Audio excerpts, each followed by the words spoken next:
Dnes máme mimoriadny termín relácia a je to aj preto, lebo mám mimoriadneho hostia, ktorý prišiel opäť raz z Banskej Bystrice.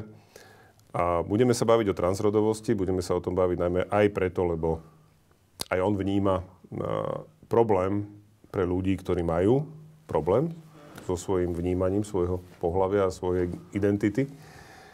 Tak sme sa rozhodli, že urobíme k tomu krátku reláciu, uvidíme, kam sa dostaneme. A som veľmi rád, že prijal moje pozvanie opäť raz môj obľúbený psychiatr Michal Patarák. Michal, vítaj. Ďakujem, že si prišiel. Ja ti ďakujem za pozvanie, za privítanie, uvedenie.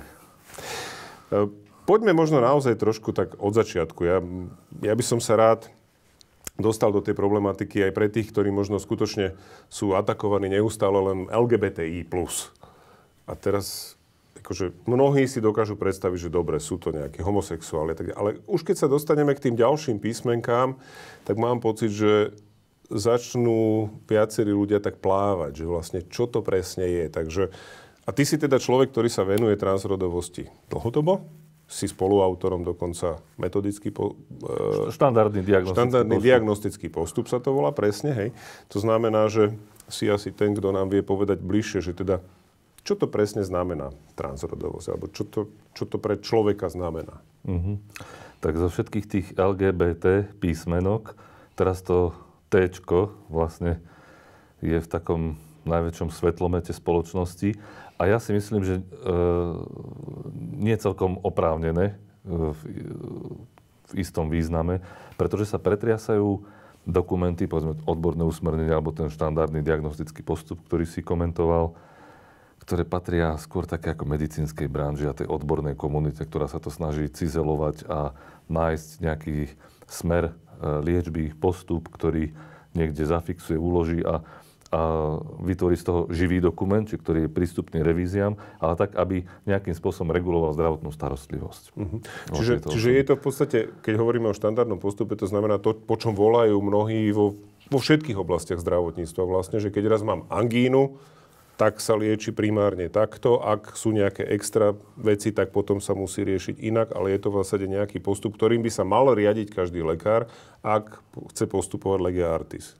Presne je to tak správne, hej? Presne tak. Čiže to je v podstate odborná medicínska záležitosť, ktorá má vytvoriť akýsi rámec toho, alebo povedzme nejakú schému postupu, ako medicínsky riešiť problematiku rodového nesúladu, alebo teda transsexualizmu, ako to tam je nazvané podľa medzinárodnej klasifikácie chorób 10. revízie. No a tým pádom to je ako niečo čisto medicínske, čo pritiahlo, by som povedal, až úplne malígne alebo zvrátené pozornosť verejnosti, politikov, až do bodu, kedy sa nazdávam, že ten tlak alebo celá tá verva, nechcem povedať, že diskusia, alebo nepripomína mi to diskusiu, okolo toho sa mi zdá veľmi neprirodzená a scestná. A dokonca sa objavujú také, pre mňa osobne v mojom osobnom živote, profesnom teda, aj majú charakter precedensu, pretože štátna moc zasahuje možno až príliš do toho, čo naozaj by malo byť nezávislé od nej. No. Ale to som skočil už do vôd taký ako vyslovene týkajúci sa tohto. K tomu sa ešte určite dostaneme.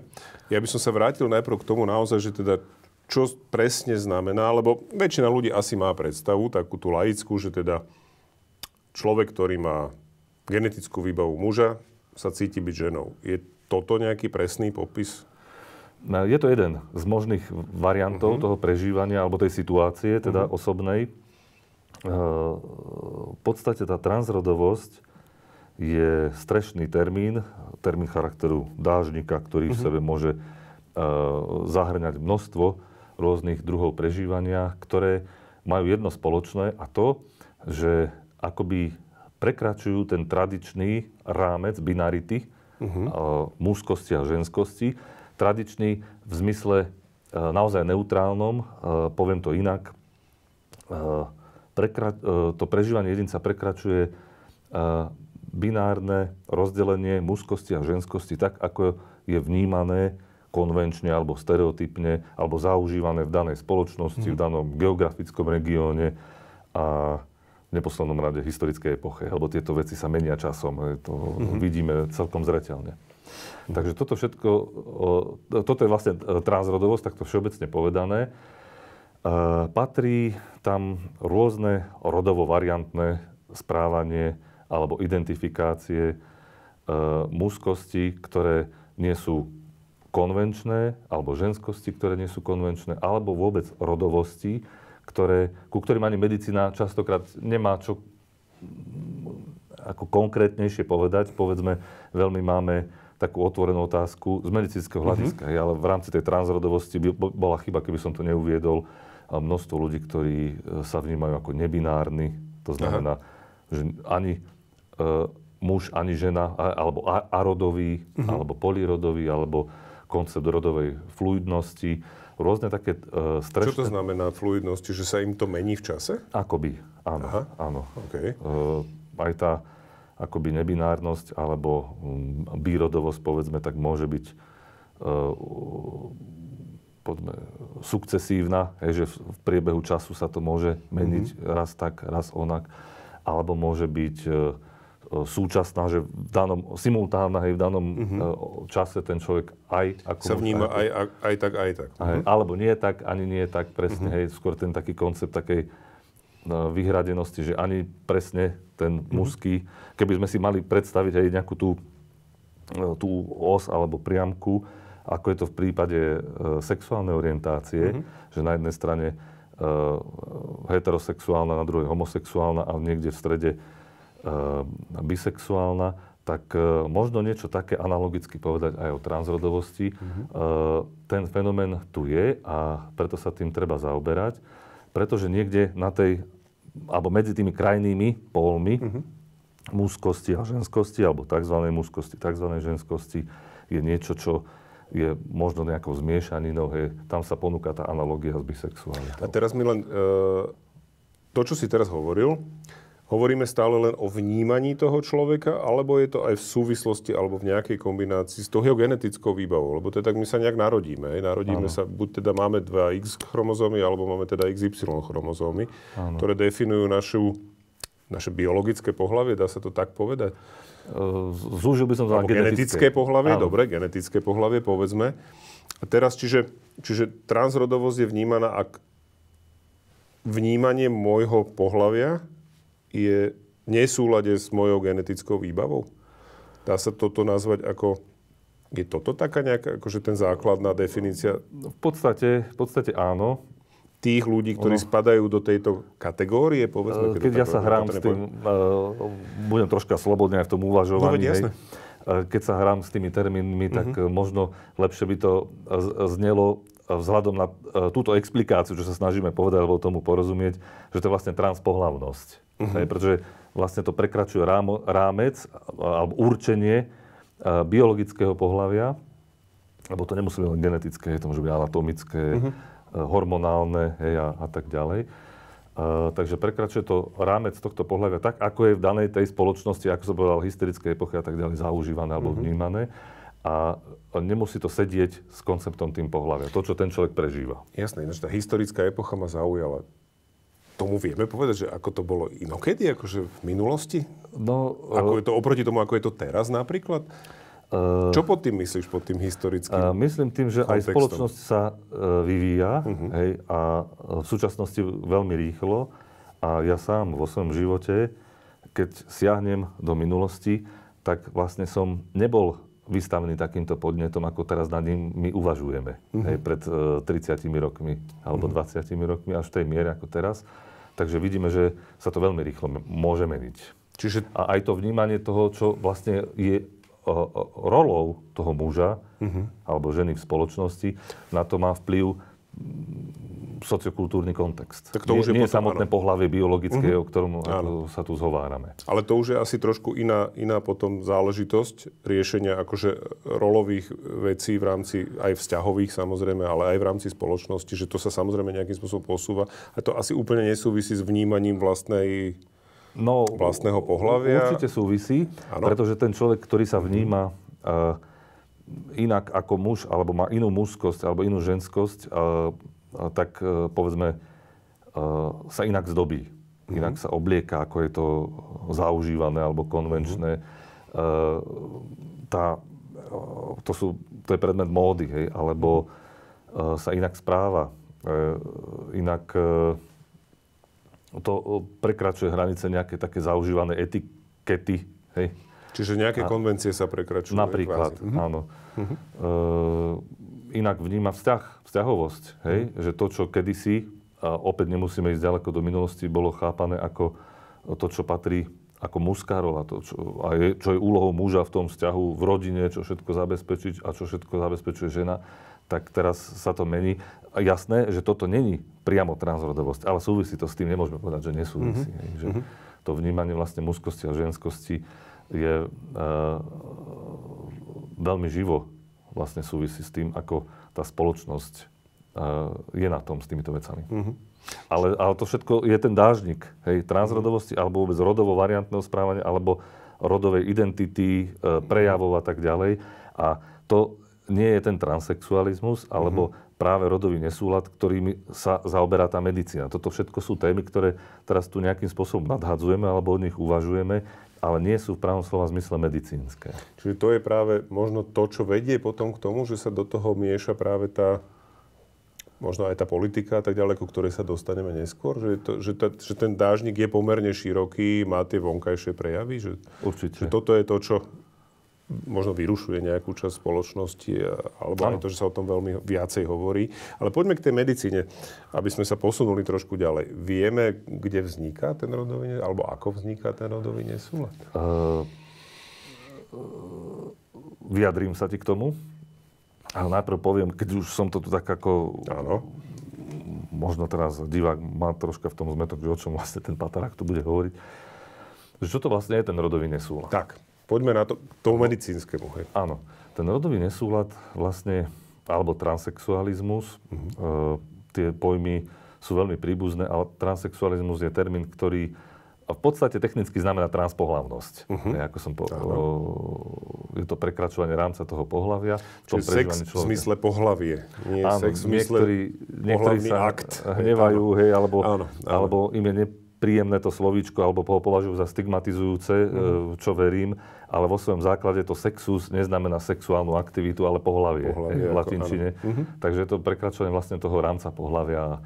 To slovíčko technicky je podľa mňa v poriadku, ale je považované za už ako zastaralé a v súčasnosti ho nahrádza buď pojem rodová dysfória, to je americká psychiatrická spoločnosť, alebo pojem rodový nesúlad, čo vlastne Svetová zdravotnícka organizácia pertraktuje. A myslím si, že veľmi správne identifikujem sa s tým, pretože iba jasne pomenúváva, že tu je nejaký nesúlad toho, ako medzi prežívaním toho jedinca, človeka, ako sa on vníma, prežíva.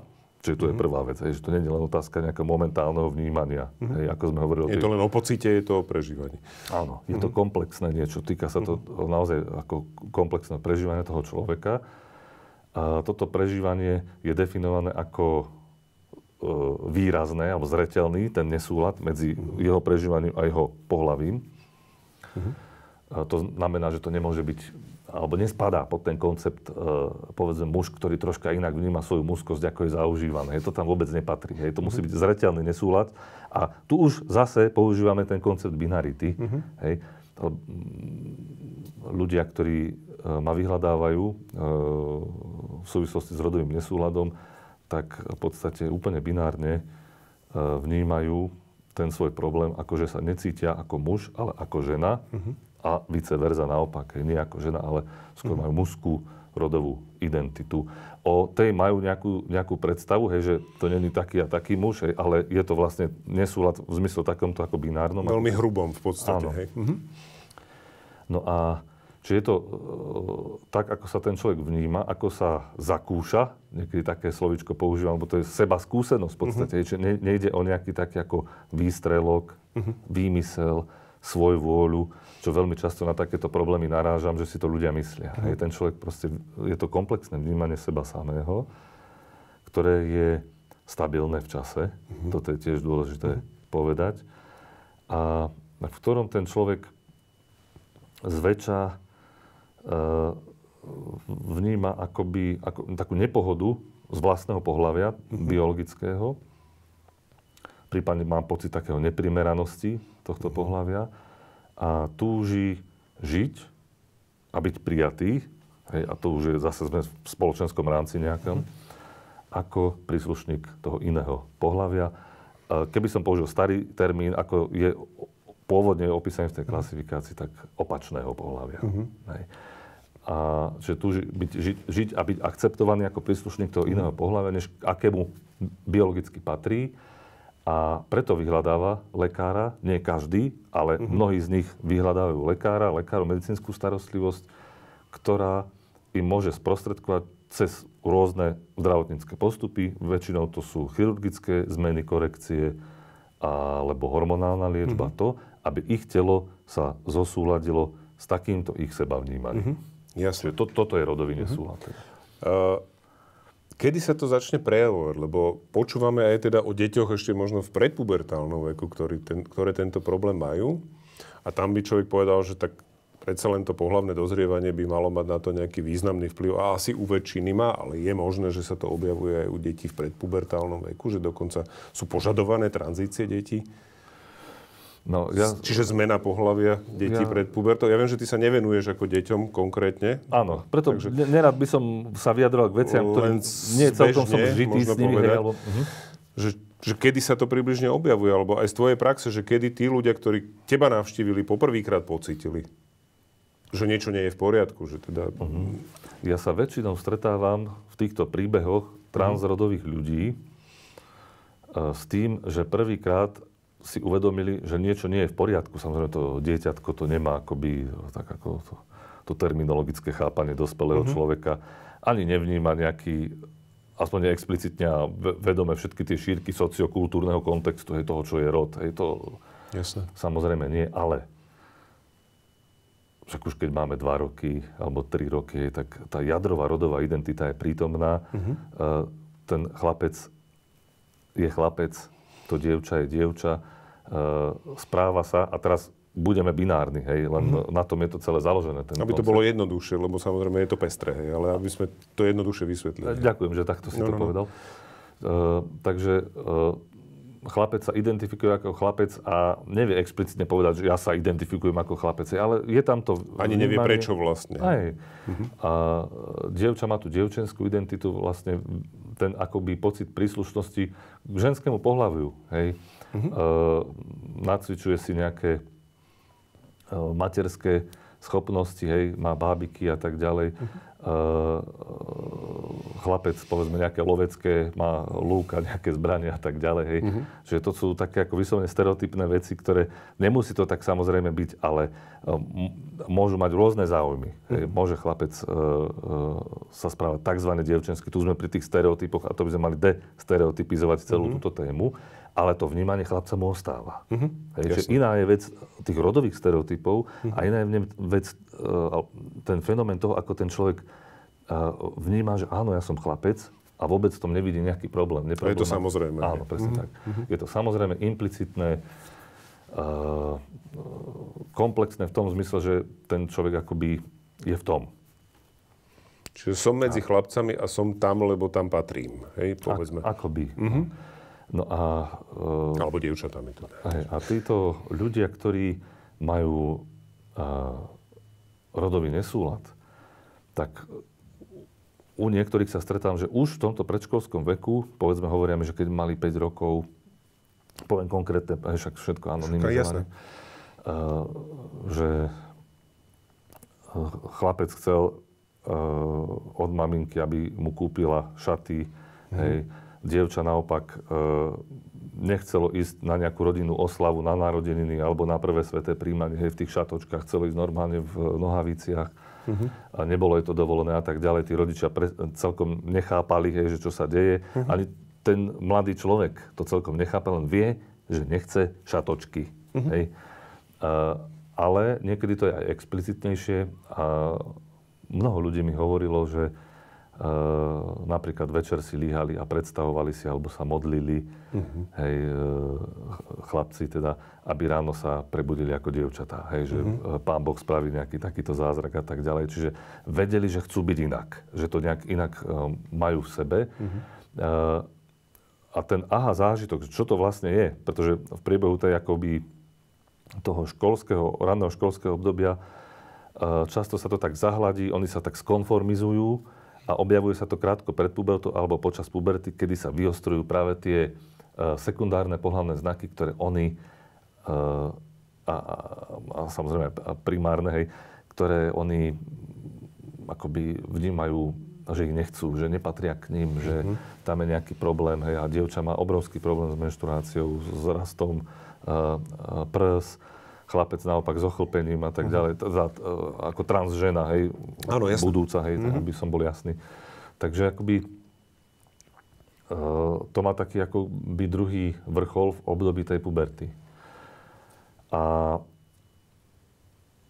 v mnohých príbehoch potom badám takú nejakú identifikáciu, že ide o toto, keď niekde počuli nejakú reláciu. Hej. Niektorí to pochopili, keď mali 30-40 rokov. Hej. Lebo tu sa bavíme aj o starších ľuďoch, ktorí v ére socializmu nebolo toľko zdrojov a ani sa o tomto nehovorilo nejak vo väčšej miere, iba vyslovene v obmedzenej, nutnej. Hej. Takže to je otázka informačných zdrojov. Dneska sú už na porúdzi, takže je to ľahšie pre toho mladého človeka a pomerne, a tam to vidno, že tí mladí ľudia prichádzajú oveľa skôr, hej? Áno, presne tak. Takže už tá odpoveď na otázku je, že oni vnímajú, že sa niečo deje už v predpubertálnom období, často už v predškolskom. Nemusí to tak uniformne byť. Tie príbehy sú pomerne pestré. Máme aj také, že v adolescencii napríklad. Jasne. To človek uvedomil alebo spoznal na sebe, že toto mi ako na mne nesedelo, alebo toto bolo ten dôvod, prečo ja som bol od spoločnosti taký odťažitý, lebo necítil som sa dobre. Hej. Áno. Je to často, že sa tí ľudia izolujú potom od spoločnosti? Je to nejaký, nie že prejav, nechcem to povedať, že prejav, ale že stretávaš sa s tým častejšie, že vzhľadom na to, ako sa oni cítia, tak aj sa snažia vyhýbať nejak spoločenskému životu? Že? Áno, pretože tá spoločnosť ich vytvára na nich tlak, aby sa správali konformne, hej, aby neboli problémy, povedzme nejaké hádky s rodičmi. Ale to nemusí byť hádka, to môže byť aj pocit nepohody, hej, že zase sa niečo deje, lebo ja som toto povedal, hej. A sú nespokojní. Áno. A prečo toto nemala oblečené, to je iba jedna časť, hej, to sa môže týkať záujmov, hej, a tých rodičovských predstav, hej, tu sme zase pri tom vnímaní rodičov, o tom, ako to dieťa by malo rásť, v čom sa vyvíjať, aké krúžky mať a k akému povolaniu dospieť a tak ďalej. Hej, tam je množstvo takýchto vecí. Takže, tak ale často majú teda taký pocit aj také, že sa musia prispôsobiť a potom to sú také anamnézy, kde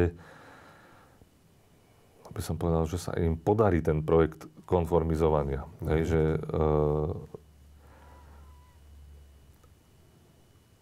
ak chcú mať z toho trans dievčaťa budúceho, hej, čiže z natálneho dievčata, toho športovca vysnívaného, tak on začne ako cvičiť a súťažne niekde a tak ďalej. A vlastne aj tú postavu tým pádom si trošku vypracuje takú maskulinnejšiu a tak, hej? Mal som také ako bol som svedkom takých príbehov, že také ako až hypermaskulinizuje sa, hej, aby bol identifikovaný tak, hej, že to skúsi. Hej, že skúsi to a bude možno tak spokojnejší a nebude toto stále riešiť. V rôznych životných obdobiach to môže nastať. Hej, toto sme povedali, že tak ako v školskom, ale to môže naozaj v rôznych životných obdobiach nastať, lebo poznám ľudí, ktorí takto sa rozhodli po tom, čo sme vlastne zdiagnostikovali ten rodový nesúlad a oni povedali, dobre, takže teraz viem, že to takto je, ale nechcem tú tranzíciu. Že zostanem tak, ako som, ale urobím z vlastnej sily. Muž, ktorý má rodinu a obáva sa teda, čo by bolo s jeho deťmi, keby on sa dal na túto cestu, ako by to v tej, povedzme, dedinke prijalo okolie a tak ďalej. Takže existujú aj takéto príbehy, kde aj po tom zdiagnostikovaní vlastne nič sa s tým nerobí, pretože ten človek pochopí v sebe, a to musí byť rozhodnutie toho človeka, že proste ide takto žiť. Že v tom živote sa to vlastne by mohol ubližiť iným ľuďom viac, ako mu ubližuje jemu vlastne. Áno. Ale samému to, že teda nie je on v súlade. On sa trápi. Jasné. Je to tak. A dá sa týmto ľuďom nejak pomôcť? Ja neviem, poviem to tak zle, že možno aj medikamentózne. Proste tým ľuďom, ktorí sa rozhodnú, že nejdú na tú tranzíciu z viacerých dôvodov, alebo je to vec, ktorá je medikamentózne prakticky neriešiteľná. Vyslovene s touto trampotou lieky nemajú ako pomôcť tomu, ten človek. To je to, zase sme pri spoločnosti. Hej. Keby neexistovali takéto spoločenské tlaky, ktoré existujú akoby absolútne automaticky niekedy, že ani človek to nezreflektuje, tak ten človek by s tým nemal také ťažkosti, ale takto, ako vyliečíme spoločnosť. Preto tu možno sedíme, že aby sme priniesli nejaké väčšie svetlo do tejto témy, lebo to, že on nechce, aby bolo ublížené jeho deťom, aby sa mu nevysmial a tak ďalej, to je reálna obava. V súčasnej spoločnosti určite. Takže, a tam medikamenty nemajú ako pomôcť. Sú ľudia, ktorí z tohto majú úzkosti, rôzne sociálne fóbie, sociálnu plachosť, depresie, ktoré cítia takú vnútornú trízeň. A preto tí Američania hovoria o dysfórii. Hej, to je ako ten averzívny, emocionálny element. Ten človek trpí tým. Hej. Často pomýšľajú na samovraždu, lebo to je lepším riešením, z ich úst hovorím, ako takto sa trápiť po zvyšok života. Hej, a nemať nejak adekvátnu pomoc a nádej, že raz to bude tak, ako ja naozaj vnímam, cítim, ako túžim žiť. Takže ono to súvisí aj s takou cestou za šťastím osobným a so seba prijatím. Hej, to sú veľmi náročné psychologické témy, ako autenticky vlastne žiť. Hej, ten psychiater v podstate toto radí ľuďom alebo pozýva ich k tomu, hej, aby autenticky prežívali sami seba a v tom probléme rodového nesúladu niekedy to je veľmi ťažké. To ani nedá vlastne, lebo alebo je to veľmi ťažké. Dá. Práve to je tá cesta, hej, keď človek ako nevyhnutnou podmienkou toho, aby človek vlastne nastúpil na tú cestu takého oslobodzujúcu, čo oni potom sú veľmi šťastní v tej tranzícii, je prijať, že áno, takto som a potom sa zveriť najbližším, milovaným a dôležitým vzťahovým osobám proste, kde ten človek povie, takto to so mnou je a teraz sú rôzne reakcie a príbehy od takého až plač zo šťastia, že konečne vieme, o čom to vlastne všetko bolo, to trápenie a tak ďalej a že to spolu dáme, rodinná podpora, až po vyslovene také, že ešte ak raz to povieš, tak nemáš čo u nás robiť, aj také som počul. Takže to sú rôzne reakcie, ale ten človek to musí skúsiť v príhodný okamih, alebo keď cíti, že to ho už roztrhne a že chce toto riešiť, i keď tá reakcia nebude taká, ako očakával. No a to je vlastne potom seba prijatie prichádza v ideálnej situácii prijatie druhými a môže ísť ďalej a môže potom robiť niečo aj vďaka tomu medicínskemu modelu vlastne transsexualizmu alebo rodového nesúladu, aby jeho telo bolo a tým spoločenské čítanie, lebo toto je aj na tom dôležité. To nie je len o tele, zase, aby som toto zdôraznil a tá celá jeho životná situácia zrazu ide tým smerom, ktorým on sám seba vníma, zakúša, akým chce žiť. Čiže dokáže potom normálne aj fungovať. Ale ja sa vrátim ešte k tomu, ty si spomenul vlastne tie kroky, ktoré ten človek nejakým spôsobom má, alebo ten začiatok tej cesty. Čiže ten začiatok by vždy mal byť vlastne nejaká psychologická, psychiatrická starostlivosť, v rámci ktorej ten človek je aj nejak vyšetrený. Alebo povedzme si, aký je ten postup. Že teda keď je človek, ktorý cíti ten nesúlad a cíti potrebu ho riešiť, na koho sa má obrátiť? Keď nepoviem teda, že praktického lekára, hej, ale teda asi áno, ja neviem, hej. Aj také sú prípady, samozrejme, tak je to, ako sa vie ten koncept rodinného lekára, hej. Áno. Ale teda, že naozaj, aby sme si povedali aj prakticky, že ako vlastne prebieha ten proces. A mal som prípady, ktoré boli odoslané aj praktickým lekárom. Takže to je zaujímavé. Môže to tak aj byť. Keď je dobrý lekár? Áno. Cesty sú rôzne naozaj. Tak psychiatrovi človek sa môže dostať bez odporúčacieho lístku, hej, takže ak človek vníma takýto nejaký problém, ktorý nutne vytvára aj psychologickú takú ako nepohodu, problémy, ťažkosti v živote, tak sú to ťažkosti, ktoré chce riešiť a otvorí sa, povedzme, pred psychiatrom alebo psychológom a teraz chodí na nejakú psychoterapiu a tam to vypláva ako jeden z centrálnych problémov, že aha, vlastne však tá úzkosť, tá depresivita, alebo tie zlé výsledky v škole, je tam rôzne naozaj sú kontexty toho. Čiže stane sa aj, že v škole školský psychológ môže na to naraziť? Áno, samozrejme, teraz sa to veľmi často stáva. Aha, okej. Na školách. No a tak sa to posunie potom psychiatrovi, ktorý môže to diagnostikovať ako transsexualizmus alebo rodový nesúlad. Neviem, ktorý termín vám použiť. Ja budem používať rodový nesúlad, lebo ja mám pocit, že to je, áno, určite kľudne, samozrejme. Okay, ďakujem pekne. Alebo všetky mne sa tiež pozdáva viac práve kvôli tomu, že to stráca trošku takú tú citlivú, možno pre niekoho nepríjemný nádych. Hej, kľudne. OK. Je to také pekné slovíčko. Hej. Takže psychiatr to diagnostikuje a potom vlastne ponúka nejakú pomoc. Hej. No, čiže tam už pri riešení tohto problému by sme to mohli tak rozfázovať, že je nejaká diagnostická fáza, kedy vlastne zistujeme, či naozaj je to ako keby sme mali vopred vytýčený terč. Áno. Čo vlastne je tomu človeku. Hej. Bežný diagnostický postup psychiatra, rozhovor, pozorovanie, kde sa prichádza na určitý problém, alebo súbor problémov, väčšinou ide o súbor problémov, lebo s týmto to súvisí. Teraz sa v tom urobí poriadok, aj v rámci toho profesionálneho vzťahu lekár-pacient. No a diagnostikuje sa nejaká psychická porucha, ak tam je. No a teraz sme pri tom, že vlastne ten rodový nesúlad tej 11. klasifikácii není psychickou poruchou, je zaradený medzi stavy, ktoré súvisia so sexuálnym zdravím.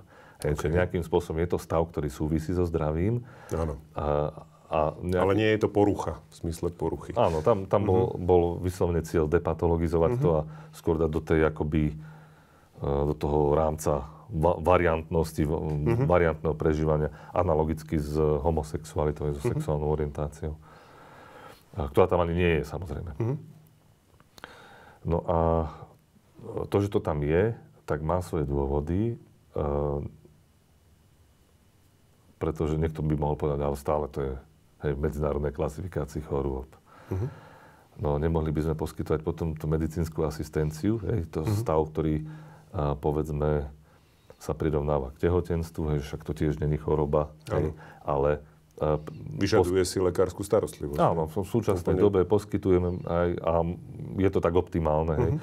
Takže to je podobná situácia. No a potom bola ešte otázka úhradových mechanizmov. Že vlastne zdravotná poisťovňa tým pádom, že to nemá nejaký kód, tak by vlastne nebola schopná uhradzať tú starostlivosť. Áno. Čiže má to aj takéto praktické konzekvencie pri diskusiách o tejto téme. Prečo je to vôbec v chorobách, keď to vlastne nie je choroba. Áno. Jasne. No a teraz som sa troška stratil, že prečo... to hovorím stále o tej diagnostickej fáze. No a v tej diagnostickej fáze sa potom robí psychologické vyšetrenie, veľmi dôležitá súčasť toho, ktoré už ten psychiatr teda zhruba má predstavu, že o aké prežívanie toho človeka, že to by mohol byť rodový nesúlad, že tam nevidí, povedzme, znaky inej závažnej psychickej poruchy, ktorá by mohla viesť k takémuto prežívaniu, lebo sú také poruchy. Že povedzme, to spektrum je rôzne, ale stretávame sa často. Aj ja vo svojej praxi som sa stretol s ľuďmi, ktorí mali psychotickú poruchu, napríklad schizofréniu, pri ktorej a v súčasnej dobe, keď je tam tá matéria, mediálna a tak ďalej, nadobudnú, povedzme, presvedčenie, že oni sa prežívajú ako príslušník iného rodu, alebo pohlavia, ale je to symptóm tej psychickej poruchy. Čiže toto sa musí vylúčiť skôr, než sa ide riešiť, samozrejme. Čiže tá diagnostika neprebieha len ako, že potvrdíme tu nejaké kritériá, to je živý, neustály rozhovor, má to takú tú dialogickú povahu a zároveň per exclusionem, čiže vylúčovaním, sa vylúčia iné stavy alebo poruchy, ktoré môžu sa prejavovať ako povedzme, transrodové prežívanie. Takže v literatúre to je známe tam sú také rôzne tiež termíny a ono to není až tak ustálené, povedzme pseudotransexualizmus alebo blúd transsexualizmu, že to sú tie psychotické poruchy. No a niekedy ide o presvedčenie toho človeka, že toto práve sa ho týka ako téma, ktorá časom sa ukáže, že to tak nie je. A tu je ďalší faktor, ktorý je potrebný, a to sledovanie toho človeka v čase, prizvanie si príbuzných alebo nejaké vzťahové osoby, ktorá môže povedať, áno, však on už 3 roky sa oblieka takto a takto, hej, a čiže poskytne nejaké anamnestické údaje, ktoré dávajú tým záverom ďalší taký ako zdroj, hej, pomocný, lebo to niekedy je veľmi krehká téma. A aby sme neboli stereotypní, my nemôžeme zase postupovať tak, že na tom človeku to jasne vidno. Hej, niekedy to není také, že ten človek, povedzme, trans žena, čiže to biologické pohlavie muža, že príde úplne v šatočkách a nalíčená a tak ďalej. Proste... Môže to byť aj bežný muž, ktorý ale to vnútorne tak cíti. Presne tak. Aj také sa stáva. No. Čiže, alebo v tej chvíli si práve nedal šaty, povedzme, alebo sukňu, lebo to tak si nechcel dať. Hej. Tak ako tá normálna žena tiež nie vždy príde narafičená, hej, poviem to tak, hej. Čiže nemôže ten psychiater mať brýle stereotypnosti. To veľmi škodí tejto veci a musí veľmi tak senzitívne vnímať, hej, ako tieto všetky. Čiže je to aj nejaký proces, ktorý trvá určitý čas. Trvá určitý čas a vyžaduje si aj také akoby poviem to tak, že sledovanie v čase, aby my sme mohli povedať, že to prežívanie toho človeka je v čase stabilné, že sa nemení, že je konzistentné. Hej. No a to psychologické vyšetrenie tiež slúži na to, aby ten človek, teda ten psycholog zistil mieru stotožnenia sa, povedzme, s tým iným rodom, s iným pohlavím u toho človeka, aby vylúčil iné psychické poruchy na základe tých svojich metodík, predsa on používa iné metódy. Toto ma zaujímalo, že teda keď psychiatr vyšetruje, že potom zase psychológ, že prečo? Aký je v tom rozdiel? Alebo v čom je ten základný rozdiel v tých dvoch vyšetreniach? Spôsobe testovania. Hej. Ten psychológ tiež používa rozhovor, pozorovanie a aj nejaké sexuologické zhodnotenie, presne to, čo psychiatr, plus dáva špecifické nejaké dotazníkové metódy, ktorými chce zistiť aj nejaký parameter, nejaké prežívanie, projekčné techniky, hej, to ako v tých filmoch, tie machule, hej, keď ukazuje... Rorschachové. Čiže Rorschachov test, hej, kde je veľmi zaujímavá metodika projekčná, kde ten človek nejakým spôsobom zareaguje a vlastne tam nedá sa urobiť dobre alebo zle, ale ten spôsob, ako zareaguje, je vlastne indikatívny. Hej. Čiže nie úplne vždy len to, čo povie, ale aj to, ako zareaguje, kedy to povie, alebo čo nepovie, hej, a tak ďalej. Ako je to ten... Je to zaujímavé. Čiže sú to možno iný set metód. Áno. A slúži to aj tomu, aby sa, povedzme, overilo naozaj, že viacerí ľudia sa zhodnú na tom, že áno, toto je človek, ktorý reálne trpí tým rodovým nesúladom. To je potrebné a je to aj troška z inej strany a inou metodikou zistené. Plus vyjadruje sa ten psychológ aj k osobnosti na základe týchto rôznych metodík, pretože tam ide o posúdenie miery stotožnenia sa, povedzme, hej, s tým iným rodom. Potom... To, čo si spomínal, že teda to musí byť naozaj výrazné, že to nemôže byť nejaká taká... Áno, to nemôže len... To nie je tak, že ten človek to povie a teraz... A my si zapíšeme, že to tak je. Hej. Áno, o tom tá psychiatria nie je predsa, hej, ani psychológia. Áno. Veľa ľudí hovorí niečo, ale myslí niečo úplne iné. Hej, takže... A tak ďalej. No. Takže... Čiže tam to stotožnenie musí byť dlhodobé a hlboké. A potom aj tá jeho osobnosť, aká je v podstate toho človeka, pretože to môže byť veľmi krehká osobnosť, alebo osobnosť, ktorá sa hľadá ešte vo vývine a tam inak pristupujeme k týmto témam. Nemôžeme si dovoliť nejaké hrubé zásahy, hej, skôr ako veľmi senzitívne. A môže mať rôzne črty, ktoré sú problematické, ktoré môžu súvisieť, povedzme, s tou zvláštnou rodovou prezentáciou. A v neposlednom rade je dôležité posúdiť mieru pripravenosti na také niečo zložité, ako je tranzícia. Hej, lebo to nečaká toho človeka len niečo príjemné, ale opäť reakcie spoločnosti, to, akým spôsobom dokáže zvládnuť nejakú frustráciu, negatívne javy, či si dokáže ísť za tým svojim, či má nejaký rodinný systém alebo niekoho, kto ho podporuje. Hej, vždycky to je lepšie, ako keď človek sám sa tým pretlká alebo prekliesňuje. Takže takéto rôzne akoby... Faktory. Áno. Takže toto posudzuje psychológ. A potom sú ďalšie vyšetrenia, ktoré využívame v tej diagnostickej fáze. Stále sme pri diagnostickej fáze. Genetické vyšetrenie. Hej, ako vyzerá vlastne genetika toho človeka v tom zmysle, že je pohlavné chromozómy. Hej. Či to není stav nejaké genetické mozaiky, intersexuálne a tak ďalej. Ono v tom... Čo to znamená presne? Že nejaké zmiešané pohlavie aj geneticky? Môžu byť aj tak, to sa volá genetická mozaika, áno, že nemá len XY a XX, ale aj iné kombinácie, povedzme tých, alebo iba jedno X kombinované s XY a tak ďalej. No a potom veľmi dôležité endokrinologické vyšetrenie, čiže vyšetreniu endokrinológa, pri ktorom sa okrem iného urobí hormonálny profil, hej, ako vyzerajú, aké sú hladiny na cirkulujúcich hormónov aj pohlavných a ktoré tiež môžu diagnosticky prísť na nejaké zvláštnosti, povedzme, hej, že má vyššiu hladinu žena cirkulujúceho testosterónu a tak ďalej. A tiež to je veľmi dôležité a posúdiť zdravie toho človeka, hej, z hľadiska toho endokrinologického, lebo to, čo ďalej by sa prípadne robilo, tak je vlastne hormonálna liečba. Či ten človek znesie vôbec to. Napríklad, či nie je kontraindikácia tam nejaká, či nie je nejaká hormonálna porucha, ktorú treba liečiť. Hej. Mal som viaceré prípady, kedy na základe tohto vyšetrenia sa našťastie zistila nejaký zdravotný problém, ktorý zase sa mohol riešiť. Lebo tu ide, aby mali ľudia predstavu, tu nejde o jednoduché riešenie nejakého nesúladu, že ja dám nejaký papier, napíšem a on ide na matriku. Hej. To, čo tým chcem povedať, je to veľmi zložitý, cizelovaný, diferencovaný postup, ktorého sa zúčastňujú odborníci viacerých oblastí, hej, aby sa vlastne vyjadrili k tomu človeku, k jeho stavu. A to všetko zatiaľ stále je diagnostická fáza. Hej.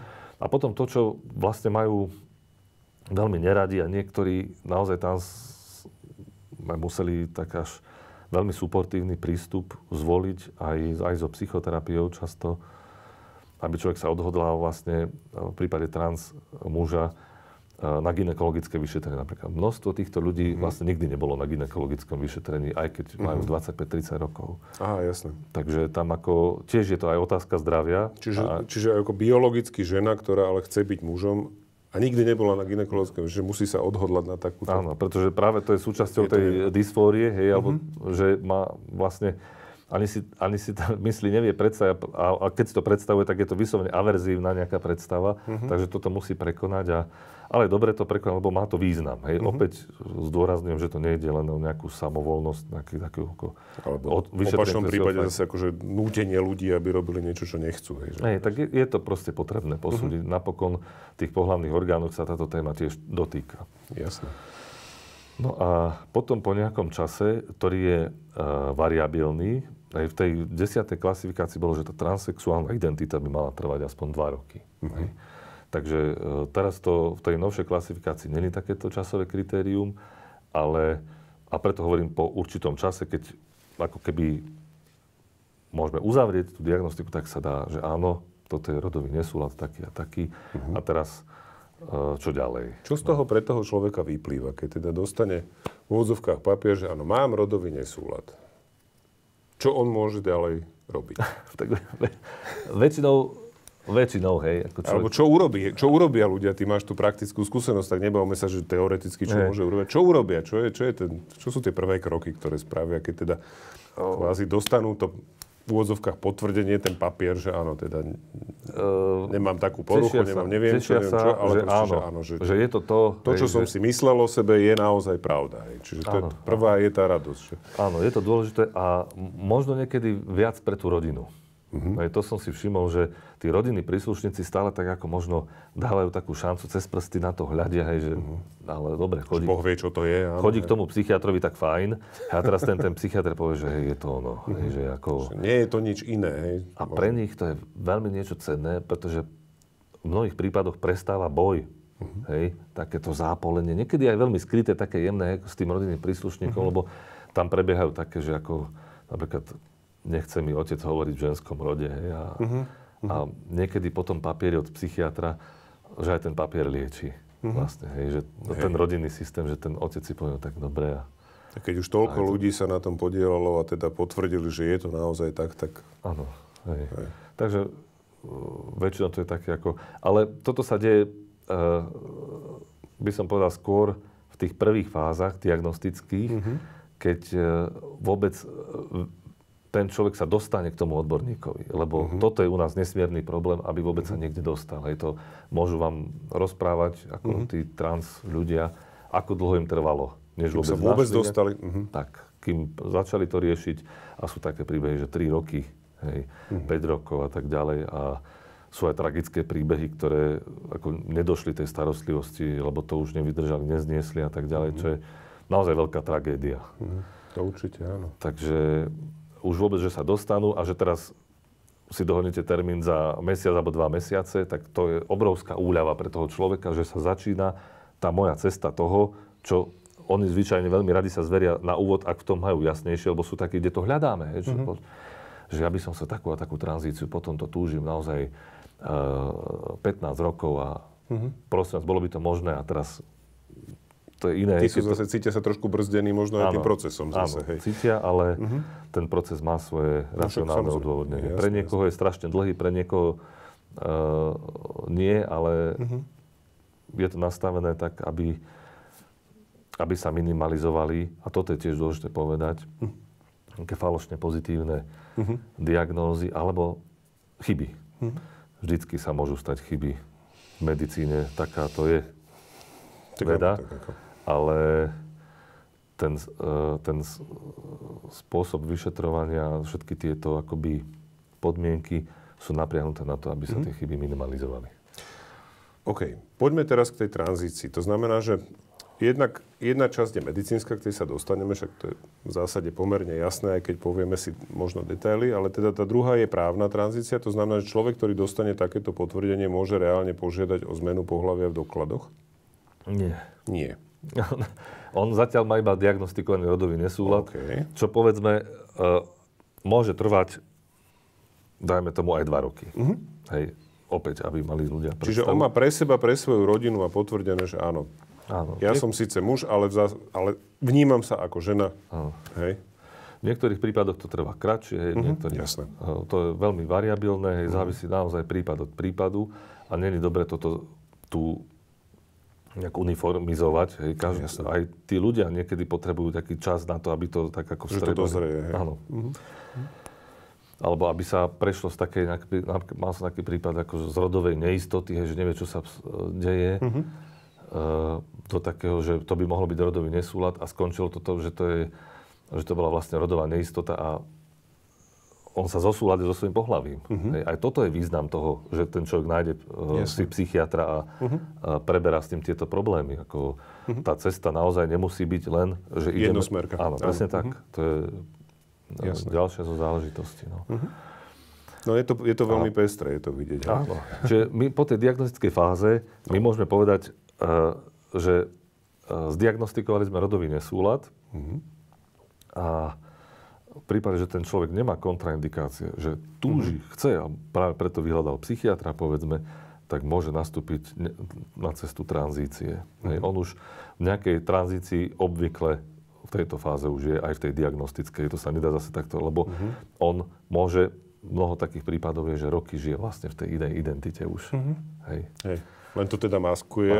Čiže tá sociálna tranzícia tam prebieha aj to, čo sa nazývalo, že real life test, ako test z reálneho života, ako on sa bude cítiť, hej, v tej inej rodovej polohe, hej, v tej role. A ako bude fungovať v spoločnosti, ako bude reagovať na to, ako reaguje spoločnosť na ňu a tak ďalej, tak to on už môže mať dávno zažité. Hej. Tak tá sociálna tranzícia je toto vlastne. A keď nie, tak sa to robí normálne test, že proste ten človek nejak... To je skôr také, ako, to není test jednorazovka, to je skôr testovanie, hej, v tom praktickom živote, kde využívame to, ako on to vníma, teda ako jeho rodinní príslušníci, ale hovorím, mnohí to už počas diagnostickej fáze plynule to prebieha. U niekoho to je veľký problém vzhľadom na nepriazeň Okolie. No áno, takže tam opäť je to taký ako variabilnejší terén. No a teda môžeme mu poskytnúť aj v rámci tejto sociálnej tranzícii, hej, to som chcel pomenúť, že to už je sociálna tranzícia, lebo ten už človek často aj vypadá, hej, je čítaný, tak má z toho radosť, ako človek iného pohlavia. Dokonca deti ho tak vnímajú. Toto veľmi často hovoria, že aha, už aj deti mi hovoria, že teta, alebo ujo. Presne. Čiže z tohto majú obrovskú radosť oni, lebo deti to veľmi nepokryte, hej, ako rozprávka Cisáre nahy a tak ďalej. Oni hneď vedia, to je to implicitné vnímanie, majú proste tie rodové signály, ako vnímajú veľmi rýchlo a oni toto považujú za... Čiže to dokážu to prečítať úplne bez problémov. To je zaujímavé, takže naozaj, že práve tie deti to dokážu vycítiť. Tak sú potom rôzne spoločenské situácie, kde dochádza k takým nepríjemnostiam. Povedzme, kontrola občianskeho preukazu, pošta, alebo policajná kontrola a tak ďalej.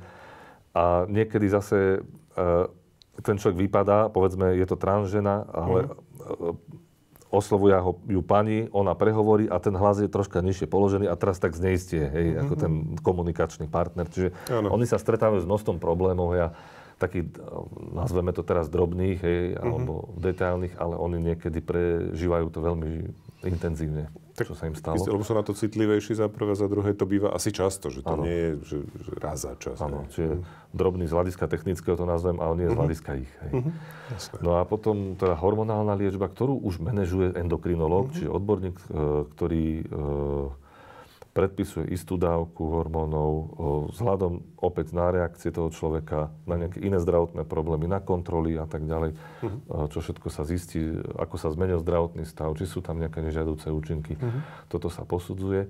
No a to je hormonálna tranzícia, teda ak chceme, ale už je to teda medicínsky asistovaná. Tá sociálna tranzícia nemusí byť medicínsky asistovaná. To je to, čo si hovorí, že už v rámci tej diagnostickej fázy si to tí ľudia v podstate niekedy vedia, alebo často vedia zariadiť. Hej. A toto je teda už medicínsky asistovaná vec, lebo teda to už treba ale tu treba povedať, že niektorí sú v tej diagnostickej fáze 5-6 rokov. Hej, že to naozaj... Trvá to, kým sa to definitívne nejakým spôsobom... Presne tak. No a potom sú rôzne chirurgické zásahy, intervencie, korekcie.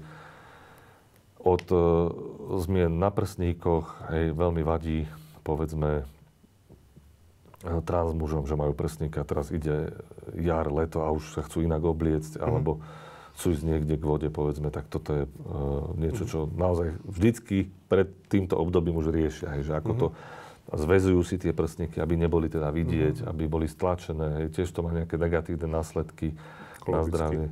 Hej, čiže tak, a transženy zase s tým dole často veľmi urputne prosia, že aby sa už s tým niečo robilo, či môžu ísť na orchiektómiu a tak ďalej. Takže to sú tie chirurgické riešenia, ktoré sú dôležité. No a tu možno je ten kameň úrazu to, že v rámci týchto našich štandardných postupov a toho odborného usmernenia, tak sa tam objavilo to, čo sme sa naprieč tým autorským kolektívom zhodli, že nemôže byť nevyhnutná podmienka a to sú kastračné alebo teda sterilizačné zákroky, ktoré si ten človek nezvolí. On keď príde a chce ich, však mám polovica, a teraz nechcem to odhadovať, hej, ale už na začiatku povie, že chcú dať všetko von. Hej, trans muži, ktorí chcú totálnu hysterektómiu a tak ďalej. Niektorí na to prichádzajú postupne, hej, že ako prejde ten tranzit, ale... Má to byť rozhodnutie toho človeka. To je ten základ. Tak to je také akoby... Áno, lebo však on dáva na to informovaný súhlas a to je niečo, čo ten uterus, tá maternicu nevidno. Hej, není to potrebné pre spoločenské čítanie jeho. Čiže ja chápem rozhodnutia týchto ľudí, ktoré to považujú za medicínsky zásah do nejakej vnútornej integrity taký, že si ho neprajú v tom čase. Že, jasné. Takže, a toto nie je nevyhnutnou podmienkou na to, aby človek potom mohol mať tú právnu tranzíciu. Toto sa stáva kameňom úrazu tej spoločenskej debaty, kde o pár jedincoch hovoríme naozaj, ale ktorí nejakým spôsobom existuje tu strach alebo obava, že nabúrajú celý ten spôsob, akým fungujeme, ten právny poriadok a vytvorí tu nejaký spoločenský chaos. No. Bohužiaľ, není to len o tomto. Lebo už skáčem do tej spoločenskej roviny, prepáč mi. Presne tam sme sa posunuli momentálne, však určite. Nie je to len o tom, ale je to aj o tom, že zrazu celý ten koncept transrodovosti prekáža hej, tým konzervatívnym ľuďom alebo poslancom. Evidentne to tak vnímam. A zrazu akoby, čo tu tam chcú, tí odborníci sú určite zaujatí. Hej, takéto označenia nás, autorov, ako že sme nejakí progresívni psychiatri a že slúžime nejaké ideológii, tak to naozaj sa od to aj v tejto relácii chcem dištancovať. Ako ja neviem, aká ideológia je v tom snahe pomáhať ľuďom, akože okrem humanizmu. Je to diagnóza, ktorá naozaj je ukotvená v medzinárodnej klasifikácii, na ktorej existuje odborný konsenzus. Hej. Aj v spôsobe, akým pomáhať týmto ľuďom a ja nemám prečo ho meniť. Hej. Však tu nikto nevymýšľa nič akože úplne nové, alebo dramaticky iné, alebo čokoľvek, čo by bolo v rozpore s tým, čo sa deje všade vo svete v podstate, nejak tomu správne rozumiem. Presne tak. Hovorím o štandardných diagnostických a terapeutických postupoch, ktoré sú vlastne založené na nejakej, poviem to tak, že súčasnom stave vedy. Stav poznania, stav vedy. Konsenzus odbornej spoločnosti a aj to, ako to vlastne v praxi prebieha. Hej, však to není vymyslená vec. Takto vlastne tá zdravotná starostlivosť o týchto ľudí prebieha roky, 10 ročia, bez toho, že by bola problematizovaná. Jediné novum je zľavenie z toho kritéria, že nemusí nevyhnutne byť tam tá totálna hysterektómia, alebo teda odstránenie pohlavných orgánov, alebo kastrácia ako nevyhnutná podmienka. Hej, ako ja vždycky hovorím. Čiže to je presne, to sa vraciame k tomu momentu, kedy ten človek skutočne môže požiadať o zmenu mena, rodného čísla. Potom, čo je s diagnostikou, že prešla diagnostická fáza a je v intervenčnej fáze, to znamená, že má minimálne rok hormonálnej liečby za sebou a v drvivej väčšine prípadov ako nejaké chirurgické korekcie, tak áno, považujeme to za splnené medicínske podmienky na to, aby mohol požiadať o zmenu dokladov. Lebo toto je veľmi dôležité, nielen symbol, ale praktická nejaká konzekvencia alebo ukončenie celého toho procesu, ktoré nehovorí o tom, že už niekedy v budúcnosti neabsolvuje ďalšiu operáciu, alebo veľmi často tak býva, dajú si operovať hlasivky troška. Hej, alebo korigujú veci tak, aby sa cítili ešte možno o niečo viac. Áno, nejaké drobné plastické úpravy a tak ďalej, takže tam to stále prebieha. Je to... Jasné. A tá hormonálna liečba v tomto prípade... Tak to je doživotné. Áno, presne tak. Takže tam sú potom rôzne také, akoby slamenný panák sa stavia, čo všetko sa môže stať a ako to budú tehotní muži a tak ďalej, čo považujem naozaj za ideologické útoky. Ja to je kvôli tým hysterektómiám, že teda tehotní muži sú vlastne to riziko, kvôli ktorému treba požadovať, aby Jozef nemohol mať dieťa. Áno, presne tak. Lenže v prípade toho diagnostikovaného rodového nesúladu, práve preto prebieha ten diagnostický proces. Ten človek má takú averziu k svojim tým reprodukčným funkciám. Hej. On chce byť, alebo on sa vníma ako príslušník iného pohlavia. Tehotenstvo je niečo, čo... To je akože asi ten horor horribilis, hej? Asi to najhoršie, čo by sa tomu človeku v danej situácii mohlo stať. Ja keď položím, keď si to môžem dovoliť, hej, v tom vzťahu, hej, lebo on pevne, hej, takúto otázku, čo by sa stalo, keby, hej, tak odpoveď je, že by suicidovali. Hej, napríklad. Hej, že to... Čiže ani nie, že potrat, ale rovno, že... A to sú akoby rôzne... Toto je ako konkrétna historka z ambulancie. Tým chcem povedať, tiež nechcem slameného panáka robiť, hej, ale že tí ľudia práve toto nechcú. Hej, ten rodový nesúlad je vlastne o tomto. Jasné. Čiže tvrdiť, že toto vlastne umožní túto nejakej vrstve ľudí proste úplne postaviť na hlavu alebo veci, ktoré, čo sa týka proste plodenia detí alebo čohokoľvek, je reálne slamený panák, lebo v realite transrodových ľudí je to kontradiktorické to tej úplne diagnóze. Odporuje tej diagnóze. Áno, presne tak. Toto je asi dôležité naozaj povedať, že odporuje tej diagnóze. Samozrejme, a to som vlastne na začiatku hovoril, môžu byť chyby. Hej. A práve týmto procesom, ak prebieha starostlivo, komplexne, tak sa snažíme tú chybu eliminovať. A práve toto je srdcom vlastne toho štandardného diagnostického postupu. Aby každý ten pacient dostal s rodovým nesúladom takúto starostlivosť, aby sa minimalizovali nejaké rizika a posudzujú to viacerí ľudia. Takže ako aj o tom toto je. A nie ako to bolo pretočené, že ten postup je liberálnym nástrojom, aby sa uľahčila právna tranzícia, hej, a aby sa umožnili takéto javy. Hej, to s tým nemá nič spoločné naozaj. Tak ako z toho, čo som pochopil teda, tak ten návrh vlastne teraz naopak má zabrániť ľuďom, ktorí nedôjdu podľa predstav niekoho úplne do konca, takže vôbec nebudú. A dokonca, neviem, že či ten návrh zákona o rodných číslach nie je dokonca taký, že vlastne vôbec nebude možné zmeniť rodné číslo. No, technicky nie, áno. A tým pádom vlastne ten človek doživotne bude niesť ten v jeho vnímaní vlastne byľak, že je úradne vnímaný ako niekto iný, než sa sám sebou cíti, než sám sebou sa vlastne stal vďaka dlhoročnému procesu. To si pekne povedal, už sa stal. Hej, tam už aj spoločnosť ho tak jednoznačne vníma. Ten človek ako... Čiže kým nevyťahne občiansky preukaz, tak to vlastne nikto si nemusí vôbec všimnúť. Nie. A teraz ale, že... Presne tak. A v tejto fáze akoby tí poslanci, ktorí podali návrh na teda novelu toho zákona o rodnom čísle, tak chcú znemožniť to, aby si zmenil doklady. Čo je vlastne už iba tá posledná akoby štácia, alebo niečo, čo... Posledný krok. Hej.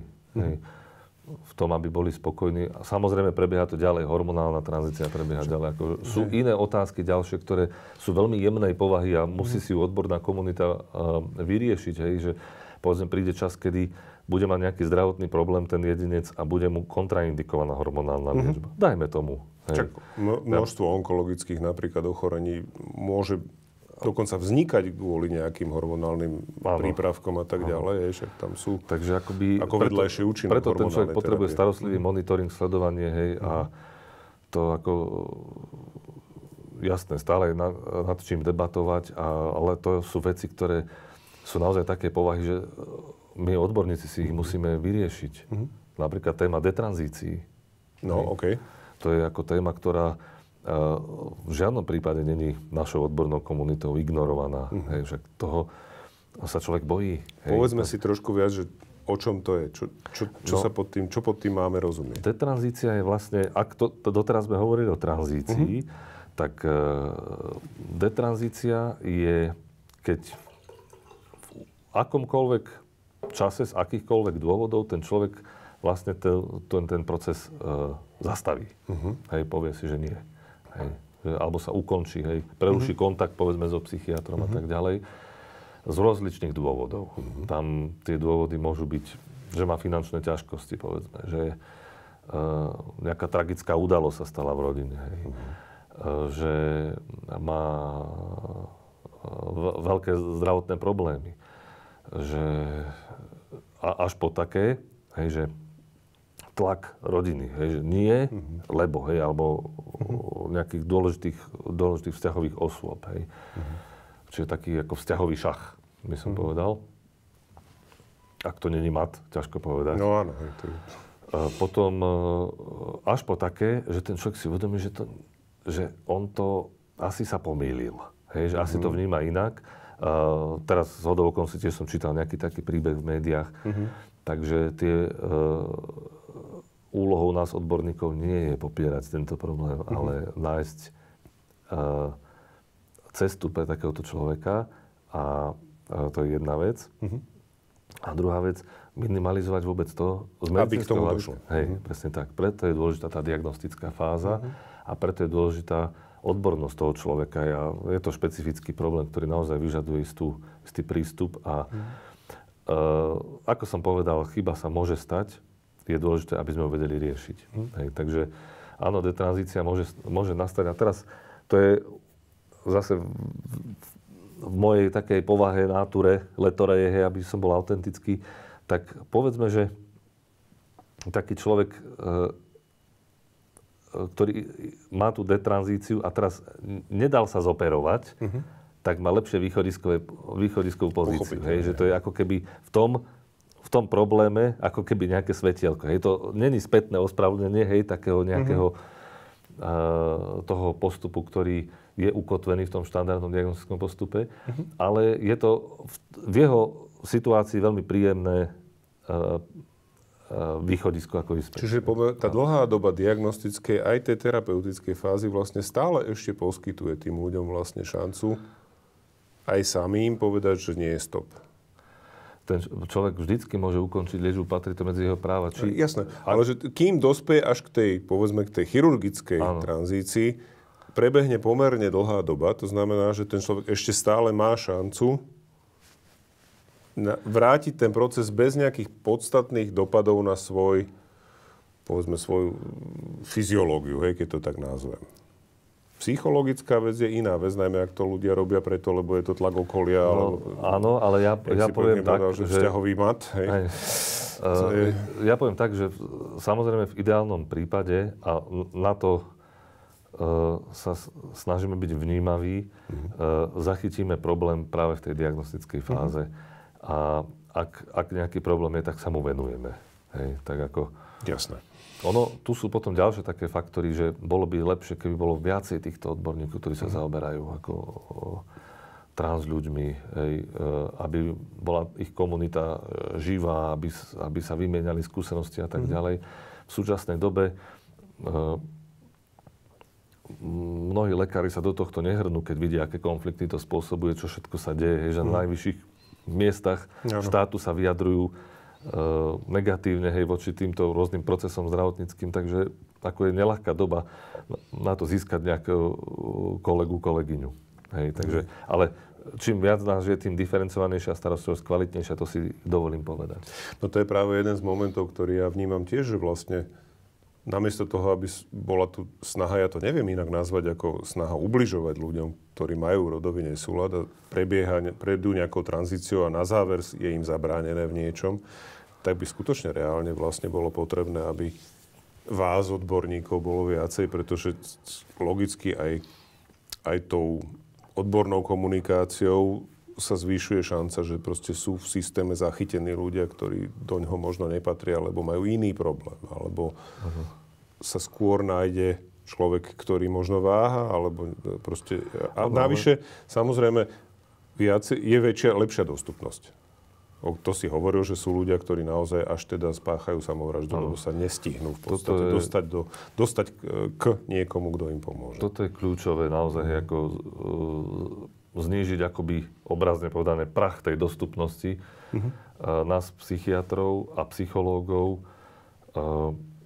pre týchto ľudí. Naozaj pribúda, tá prevalencia stúpa a teraz tu je iný problém nastupuje, že to pred rokmi, akože to boli ľudia v strednom veku s istým už rozhodnutím, životným plánom, a často sa objavili aj ľudia po 50-ke, keď už s takým akoby usporiadaným životom, že konečne na toto došlo. A teraz 18-roční ľudia hneď ako teda dosiahnu tú dospelosť, tak ľudia, ktorí, alebo adolescenti, dospievajúci, ktorí sú u detských psychiatrov, psychológov, na školách sa objavuje tento problém, čiže my nemôžeme to teraz ako ignorovať, my nemôžeme tlačiť túto tému nejakým piestom kvázi spoločenskej debaty alebo represí alebo nejakých ideologických predstav. My ju musíme brať takú, aká je táto téma. A starostlivo sa jej venovať, explorovať ju, teda skúmať, čo je vo veci v individuálnom prípade, čo je vo veci v spoločnosti, aké faktory tomu prispievajú, v koľkých prípadoch naozaj ide o rodový nesúlad a tak ďalej. Je to nesmierne dôležité, aby sme úplne iný pohľad zaujali voči týmto ľuďom, ako voči ľuďom, ktorí majú nejaké variantné prejavy a ktorým naša profesia by mala pomáhať. Ale ako nič, vlastne touto našou debatou sa vynie, sú reakcie spoločnosti, či už mikrospoločnosti, to rodinné prostredie veľakrát je o mnoho viac nepriateľské, ako keď vyjdú von títo ľudia a nájdu si nejakých vrstevníkov alebo majú kamarátske skupiny. A potom aj makrospoločnosti nesmierne ich stresuje, ale musím povedať, že aj odborníkov, a budem hovoriť o sebe, mňa stresuje, keď táto téma sa neustále preberá v médiách a v parlamente, ako niečo, k čomu vlastne tí ľudia v parlamente sa môžu nejak ako vyjadrovať. Pre mňa to je nepochopiteľné.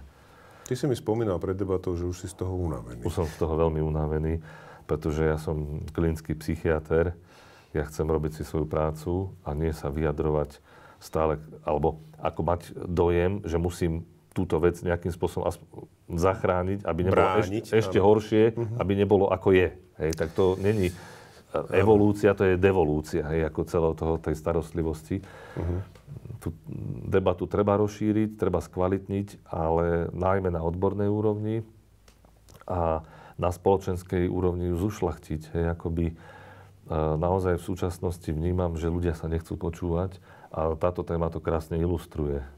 Hej, že to je akoby diskusné relácie, kde jeden povie jedno, druhý povie druhý, akoby nemajú ani význam. Podľa mňa, prečo tú tému treba starostlivo aj ľuďom vysvetliť, hej, že o čom to je, že to není výstrelok, výmysel, hej, ako, že to je niečo, čo naozaj si zasluhuje pozornosť a v čom tá zdravotnícka pomoc má naozaj význam. A čo ovplyvňuje kvalitu života toho človeka, jeho vzťahových osôb, celej rodiny a bližšieho okolia. Áno. A či to je pracovné prostredie, alebo akékoľvek iné. Je nesmierny zážitok pre týchto ľudí, keď mnohokrát sa stretávajú s diskrimináciou, však mám x príbehov, kde ich vyhodia z práce kvôli tomu, že povedali, že sú trans ľudia. Hej, to ako... Jasné. O tom by som mohol napísať naozaj knihu. Smutnú knihu. Hej, ale potom si nájdu zamestnanie, kde vlastne s tým nemajú problém. Hej, tí spolupracovníci sú nesmierne šťastní z toho, že je tam obyčajné prijatie, hej, ktoré nestojí veľa. Hej, čo nám bráni v tomto? Ja nechápem to. A nie. Hej. Takže... Ja tiež fascinuje ten pocit ohrozenia. To je totiž niečo, čomu úplne nerozumiem. Ty sa venuješ aj teológii, takže neviem, že či vieme teologicky nájsť nejaký dôvod, lebo mňa to naozaj zaujíma, že prečo niekto si vymyslí zmenu zákona, ktorou nič nevyrieši, len niekoľkým ľuďom, lebo však sa bavíme skutočne o pomerne malom počte ľudí, ublíži. A zakrie to tým, že to obrana nejakých tradičných hodnôt. Neviem, ja tomu nerozumiem. Neviem ani ja, lebo to je tento návrh zákona, keď sa bavíme opäť o tej novele rodného... Tých rodných číslach samozrejme, hej. Tak to... Dokonca som zachytil škoda radosti, že konečne to niekto stopne, hej, som počul, akože, že pre mňa nepochopiteľné, že prečo, hej, musíme dospieť k takémuto niečomu. Ten návrh zákona je naozaj neetický, má pochybný medicínsky koncept, vyjadrovali sa k tomu mnohé odborné spoločnosti, vrátane tej našej, hej, psychiatrickej, ale aj spoločnosť lekárskej genetiky napríklad, veľmi krásne vyjadrenie, kritické k tomu mali. Dokonca sa posťažovali v ňom, že neboli ani prizvaní k pripomienkovaniu takému návrhu závažnému, čo je úplne relevantná pripomienka. Spochybňovali samotný názov genetický test, hej, a vôbec význam toho, že prečo by sa to malo robiť. Čiže tento zákon, okrem toho, že návrh zákona je okrem toho, že je neetický, tak má veľmi pochybné medicínske východisko. A aká je vlastne cieľová skupina? Hej, takéhoto akože, kto si dá genetický test urobiť, aby zistil, že je iného pohlavia, a potom si to dá prepísať. Hej. To ako... To sú, ako, tam naozaj to má od odbornosti strašne ďaleko. No a čo sa týka tej teológie, tak ako venujem sa teológie, tak už robíš pomaly kňaza zo mňa, hej. Nie. To sú rôzne veci. Ma poznajú ľudia, tak vedia, že hej. Áno. A koľko mám ja neresti a tak ďalej. Ale naozaj ma to zaujíma, táto oblasť. A tam tiež človek ako osobne, lebo toto čakal, alebo vo vnútri mňa prebieha neustály prehodnocovací proces, o čo tu vlastne ide. Ale ja naozaj nenachádzam nejaký rozpor medzi svojim vierovyznaním a prežívaním nejakým metafyzickým, nejaký konflikt s týmto a tým, čo vlastne ponúkam medicínsku pomoc ľuďom s rodovým nesúladom a snažil som sa to istý čas aj nachádzať, ale neprišiel som na nič také, ako že furt sa hovorí o tej ako jednoznačnom určení, že muža a ženu ich stvoril. Ale aj tam teraz nebudem menovať samozrejme toho kňaza, s ktorým som sa rozprával nedávno a bol to veľmi zaujímavý rozhovor, ktorý mi povedal, že to nie je celkom pravda, že máme aj inú správu v tom Genesis o stvorení, že najprv bol predsa stvorený iba človek. Áno. A potom bola stvorená žena a on ako pomocnica, tak to pomocnica nie je, že varí v kuchyni a tak ďalej, ale pomocnica, že aby si človek uvedomil, že kým je. Že aké je dôležité opäť tá spoločnosť, že ja vnímam za seba samého, však keď ten jeden má v apatii spánok, apatii a potom, keď mu je daná tá pomocnica, tak zrazu pomocou nej zistí, že kto je on. A tak vznikol muž a žena, ako keby z jeho zobrata. To je krásna taká teologická explanácia, že ten človek bol najprv androgín, čo mimochodom mnohé také tie náboženské systémy hovoria. A až potom vznikol muž a žena. Myslím, že to aj také nejaké grécke mýty o tomto hovoria. Aj história našej profesie, akože to už zase idem od metafyziky preč, ale Freud mal taký troška metapsychologický jazyk a on tú maskulinitu a feminitu zdá sa pri takom jednoduchom čítaní, že to vnímal tak binárne, ale v skutočnosti on hovoril, že neexistuje ani čistý muž, ani čistá žena. A my vieme, že v podstate toto je téma, ktorá sa týka takého chápania mužskosti a ženskosti, že vlastne jediná vlastnosť, ktorú môže mať muž a nemôže mať žena, a naopak, povedzte mi ju. Áno. Keď nehovoríme o biologických vlastnostiach, hovoríme o psychologických alebo o správaní. Áno, jasné. To je veľmi, veľmi ako zaujímavé. Čiže máme takéto kategórie, sú nápomocné, majú svoj význam, ale to, čo je muž a žena, tak súvisí najmä s reprodukčnou anatómiou a s reprodukčným správaním. A prečo to je v nesúlade u týchto ľudí? Je veľká taká akoby neznáma. Mňa to teda intelektuálne hrozne provokuje. Možno aj preto sa tým časti zaoberám, lebo tá reprodukčná anatómia v podstate ona sa pomerne rýchlo vyvíja už u toho plodu. Áno. Ale ten centrálny nervový systém dozrieva o mnoho neskôr a tam to umožní, zrejme tam kriticky hrajú rolu nejaké ako androgény alebo teda pohlavné hormóny a ich expozícia nejakých štruktúr. A ako k tomu dochádza, presne mi neviem povedať, ale práve ten lek, že neskôršie dozrieva... Odtrh dozretia... Presne tak tam je nejaký senzitívny proces. Oproti pohlavným orgánom. Áno, presne, ktorý teda môže to umožní ten nesúlad vlastne. Áno. Jasné.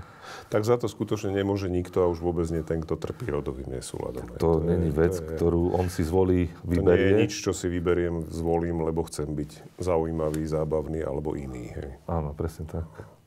Michal, ďakujem veľmi pekne. Pre mňa to bolo veľmi poučné. Aj som sa trošku zorientoval. Mrzí ma, že musíš stále chodiť takto obhajovať vec, ktorá je pre teba aj pre mňa úplne prirodzená a samozrejmá, že teda sú medzi nami ľudia, ktorí potrebujú pomoc, necítia sa dobre a je len dobre, ak im vieme pomôcť, tak aby sa cítili dobre, lebo v konečnom dôsledku to je cieľom medicíny.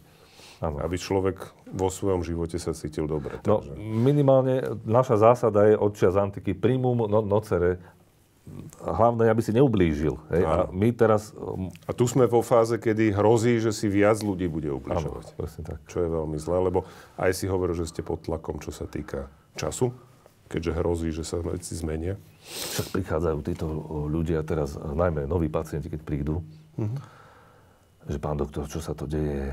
A prosím, rýchlo, lebo za chvíľu nebudú možné tie tranzície. Takýto tlak vytvárajú títo politici. Úplne neodôvodnený. A teraz ja musím vysvetliť, že to sa nedá rýchlo, ale on to chce. Lebo veľmi tiesnivo to prežívajú títo ľudia, čo sa deje. A vôbec sa im nečudujem. A tá tieseň sa prenáša na psychiatra. Lebo ja musím nejakým spôsobom narábať s touto tiesňou jeho a nejakým spôsobom to zosúľadiť s realitou. A ja vidím, aká je realita. Takže on vlastne je právom tej tiesni. A teraz jednoducho musíme zdiagnostikovať, ako musíme, to sa nedá zase nejako preskočiť. Takže to sú obrovské problémy, ktoré potom aj tá odborná komunita rieši. A to, čo som hovoril, že sa nečudujem, že v takomto období, že teraz by sa hlásili moji kolegovia, Michal, ja toto chcem robiť, ako povedz mi niečo,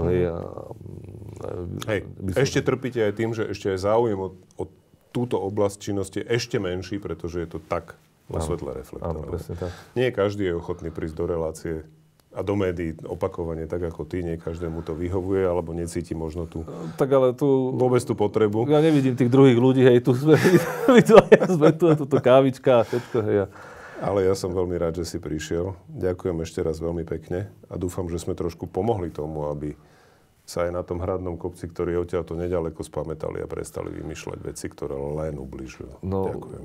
A ja ďakujem. Uvidíme, čo sa bude ďalej diať, lebo začína to byť pomerne zaujímavé. Ešte viac, ako si človek ako predstavil, ale tu, neviem, no. Ja som pomerne skeptický.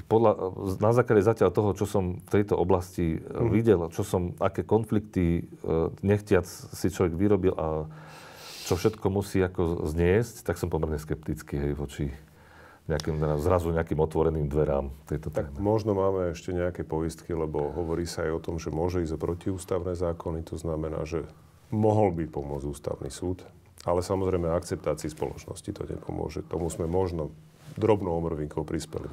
Ďakujem, že si Keď by sa tak stalo, lebo už 3-krát si chcel skončiť a furt som... Dobre, ďakujem, že si prišiel. Hej.